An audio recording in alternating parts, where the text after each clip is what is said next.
So, hello everybody. Thanks for being here this late hour. I realize that I'm in the way of your way home to your families or the near loved ones you have. So I'm trying to keep this a bit short. My name is Per. I'm the CTO of Speedment. So I'll see if we can make this work. Next. Well. Okay. So I have the laser. That's something. Okay, yeah. So this is a little bit about myself.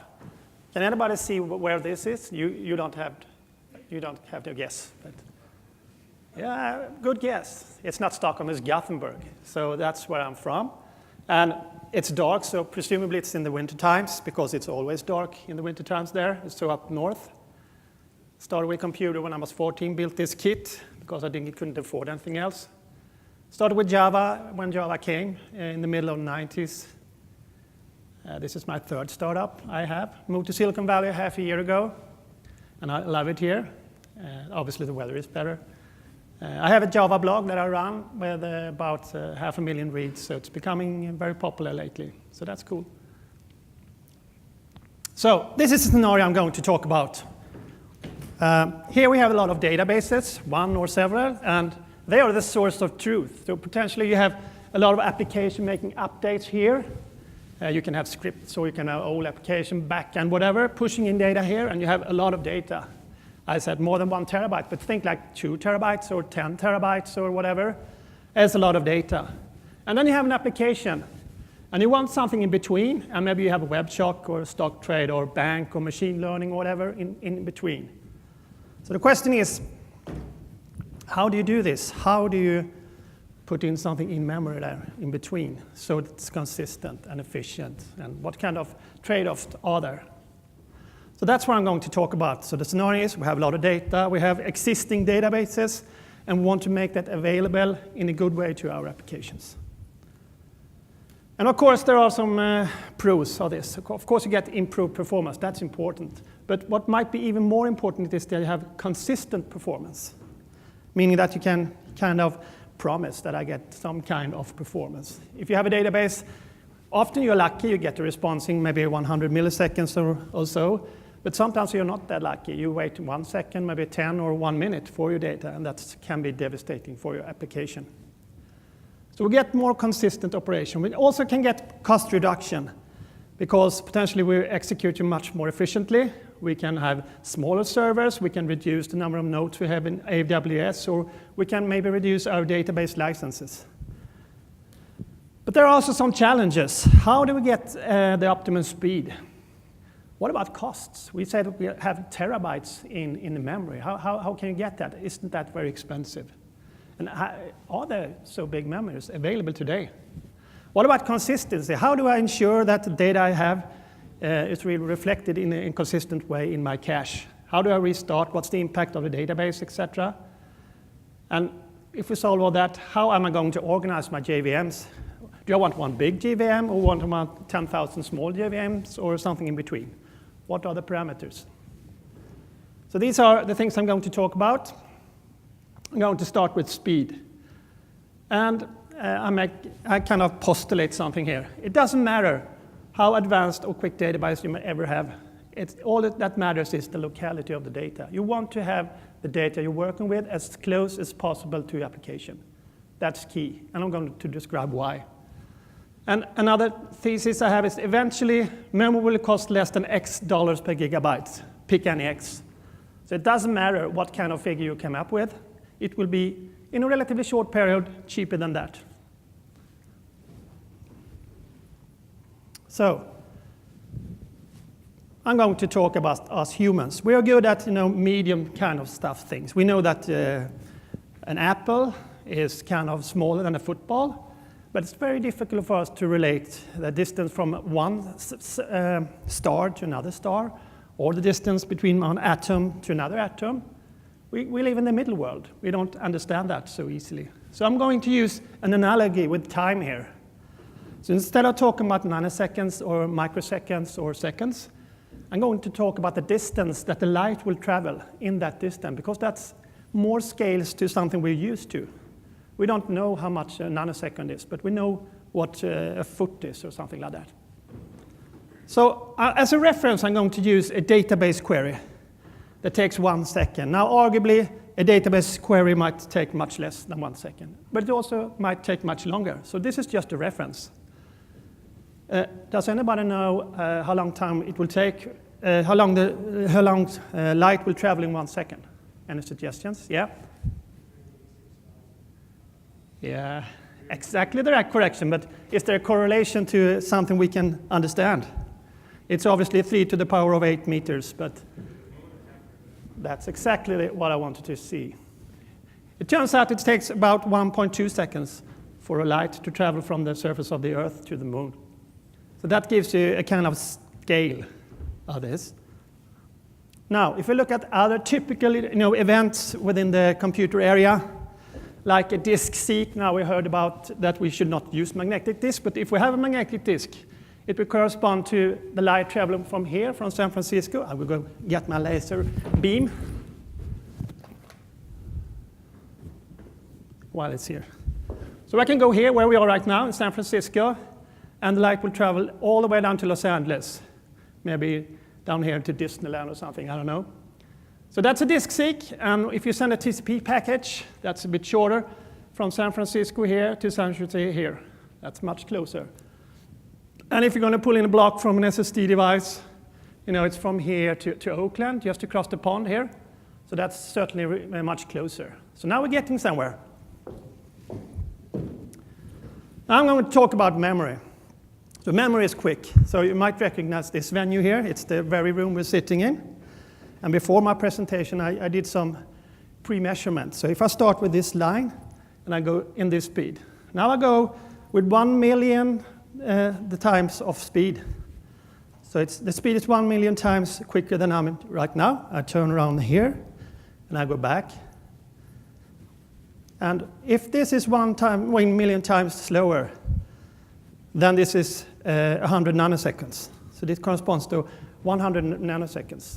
When I went from this line to the line over there and back again. So that's much shorter than going to the other side on the pond, for example.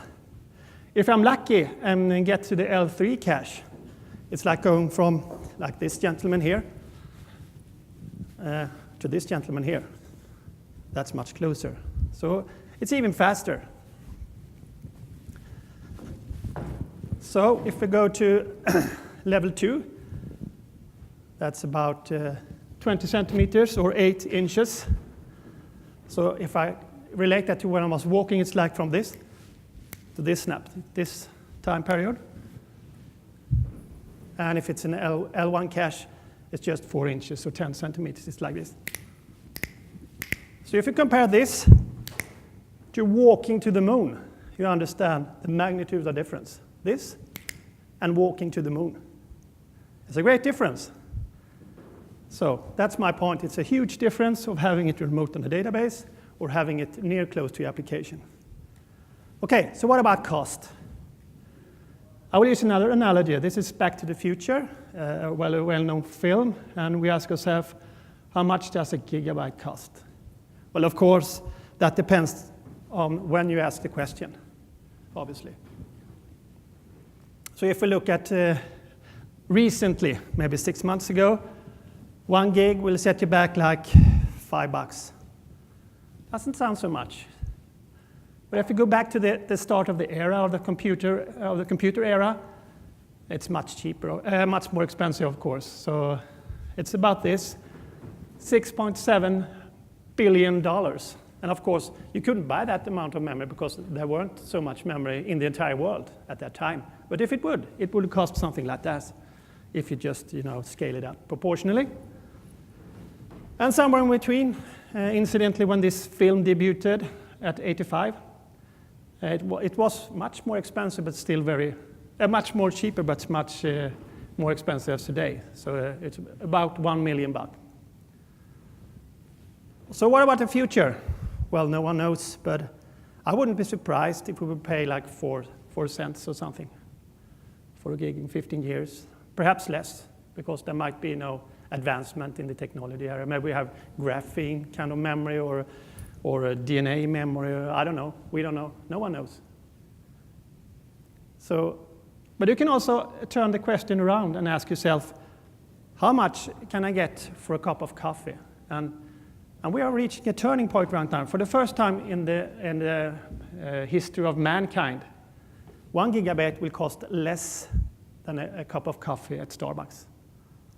So this is really a milestone. So you can see right now, it will cost you 1 coffee at Starbucks. And in a few years, yeah, it's much less. So you get the analogy. It's cheap and getting cheaper. Okay, so look at the consistency. And this chapter is going to be a little bit more cognitively challenging. But there are different ways of keeping your cache up to date. A very simple method and good method is to use something called dump and load. You have a database, you reload everything in your memory, and data remains unchanged between the reload. Typically, you do this at 9 a.m. in the night. So you load everything you have, you structure it, and then you have it the entire day. And then the next day, you reload it again, start all over. And if you have to restart the system, you just reload.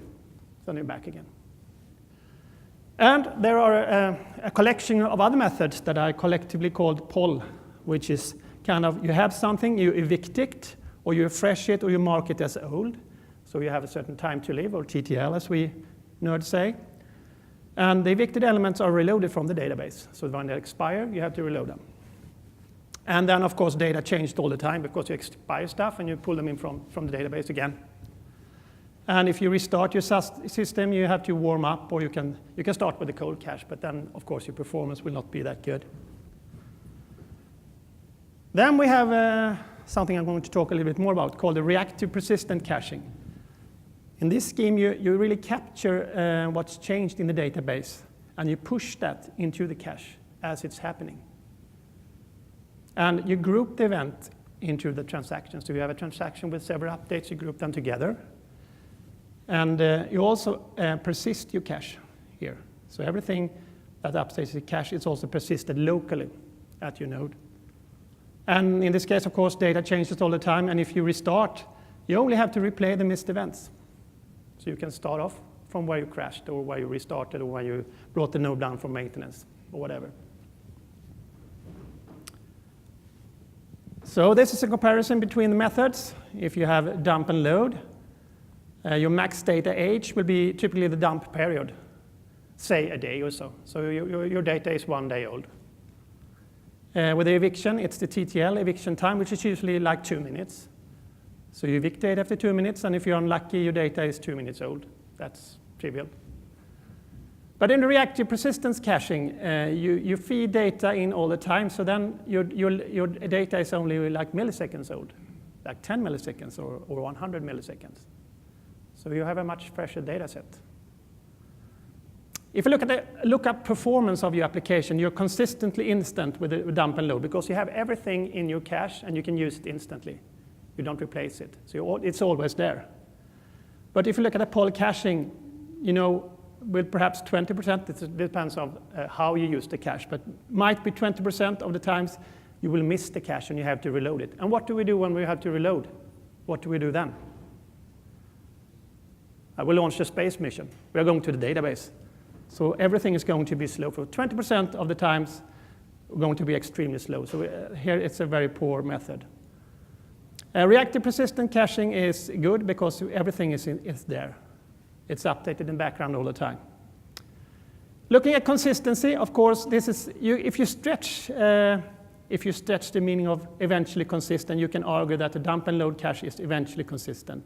That means that it reflects a valid state of the database in the previous time. You don't know how far back in time, but now it's 1 day. So it's eventually consistent, but not really what we mean with eventually consistent, because usually we think in seconds, but it is eventually consistent.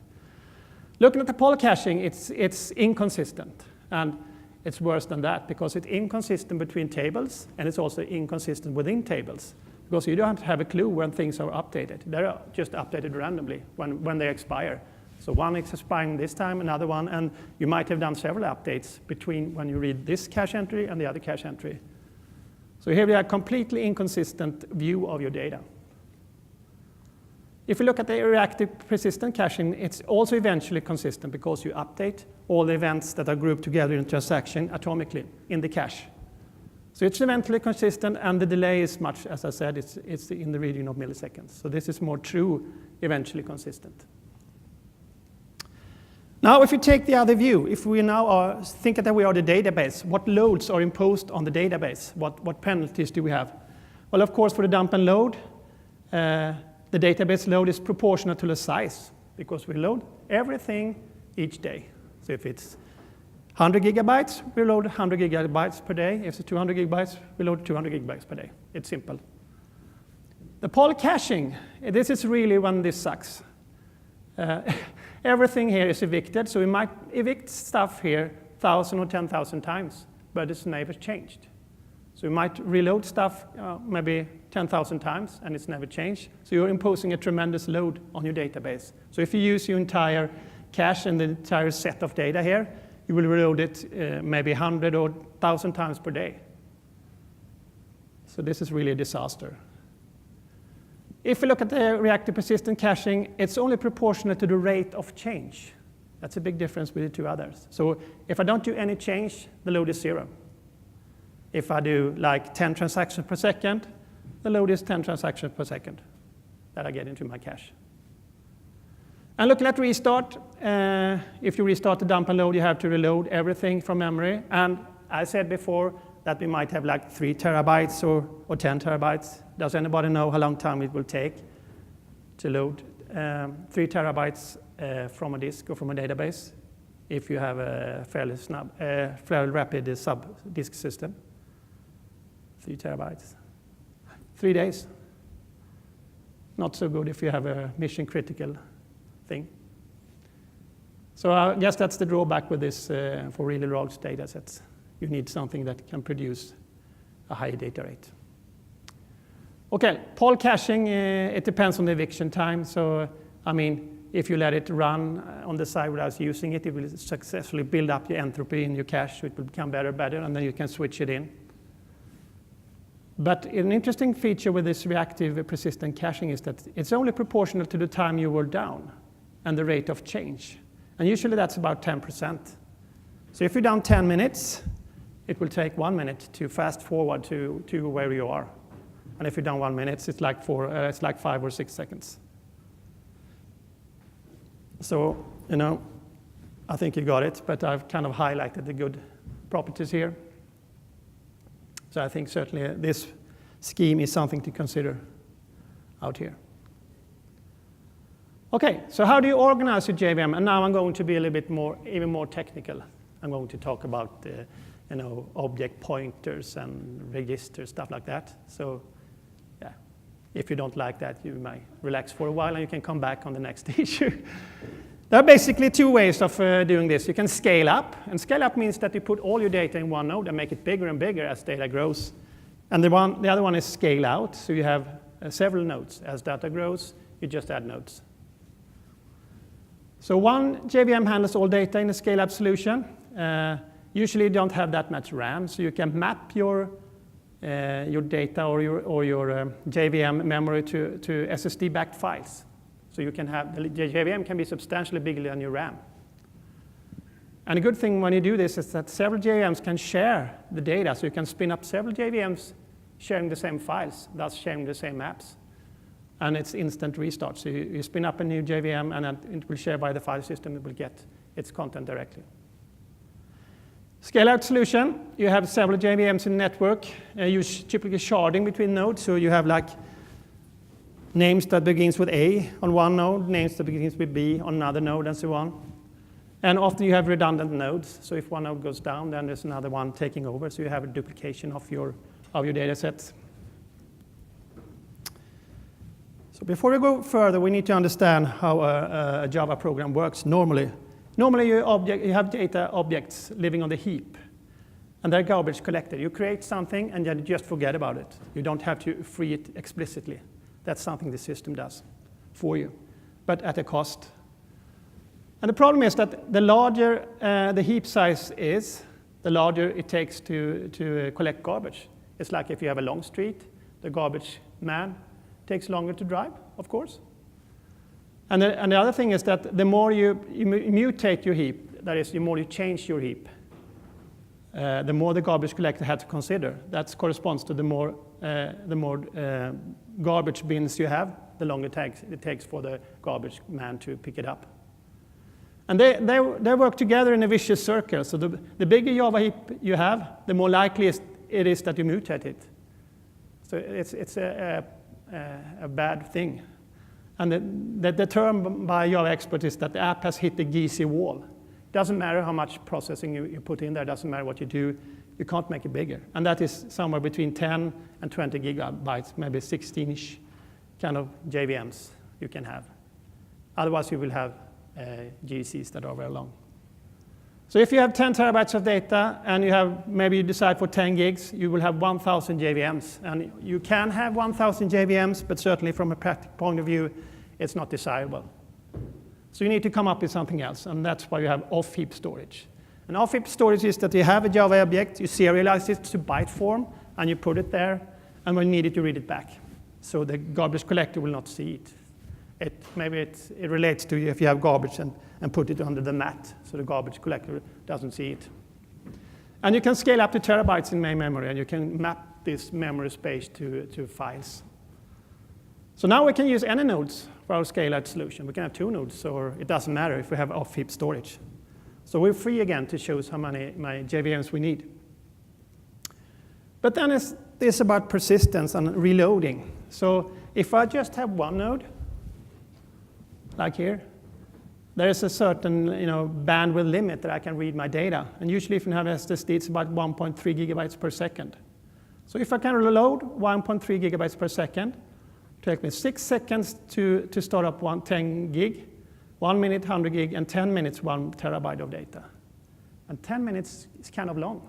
You don't want your application to sit idle 10 minutes. So what you can do is you can build a system with several nodes, like 10 nodes. So if you have 10 nodes, you have 1 active and 1 backup, so that means 5 times more power. So then it's 5 times quicker. So then you can read 1 terabyte in 2 minutes. That's certainly much better. And you can have, if you have 100 nodes, it just takes 12 seconds to load 1 terabyte. So this is a factor too you have to think about. So now we're back again with a lot of nodes. So this is really a trade-off you have to do. And there is another factor here, and that is that you can have different pointers in Java. In Java 7, you can have something called compressed OOPS, which means that you can use a 32-bit addressing, but you can shift it 3 steps. So you get 8 times bigger memory. Of course, you have to align your objects on that boundary then. And in the event of Java 8, you can align it in 16 bytes. So you can double your memory. So you can have 64 gigabytes of memory, but only using 32-bit references. And why is it important to have 32-bit references? Why is that better than 64? Anyone? Why would I rather have 32-bit references? Because they're smaller, obviously. So I will use my cache much more efficiently. My memory will become much more compact. So once I switch over the 64K, I will pay a penalty. So an equivalent to have 64K, I will have to go up to maybe 80 gigs to get the semi-effective storage. And my performance will be less because my caches will not be so efficient. So there's kind of sweet spot here.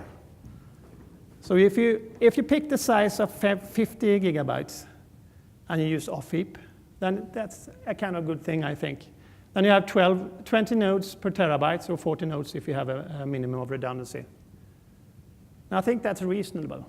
I think that's a reasonable size, gives a reasonable amount of JVMs, and gives you the best performance.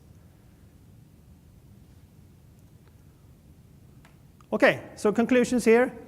Get speed by keeping your data close to the application. RAM is cheaper and getting even cheaper. You can have a consistent solution with reactive persistent caching. And it's also a minimum load on the database. You can scale up your solution either vertically, by using memory mapping and maybe virtual memories that we heard about in this in the talks before here. And you can scale out solution using kind of 50 gigabyte nodes. So what do I do then?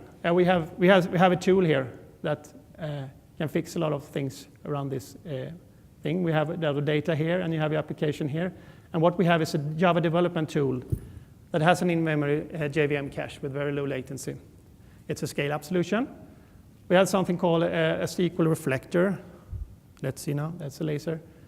That capture data in the database, and it can propagate that change to our own, but we can also use Chronicle Map, Hazelcast, or GridGain, or whatever that's out there, so it's kind of vendor agnostic.